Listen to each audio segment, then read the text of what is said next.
ឡានជួលដឹកអីវ៉ាន់គ្រប់ខេត្តក្រុង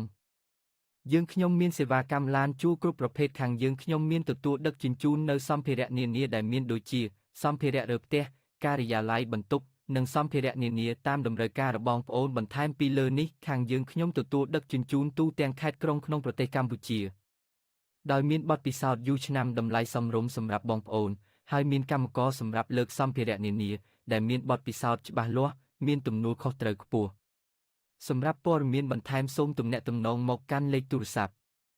Smart 0814571407 គឺ0888722997 Cell Card 088885551009ឡានជួលដឹកអីវ៉ាន់គ្រប់ខេត្តក្រុង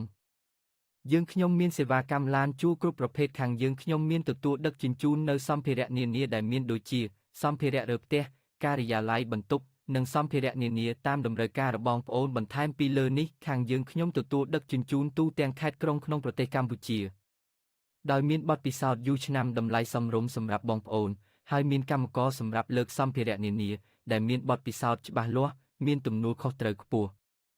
សម្រាប់ព័ត៌មានបន្ថែមសូមទំនាក់ទំនងមកកាន់លេខទូរស័ព្ទ Smart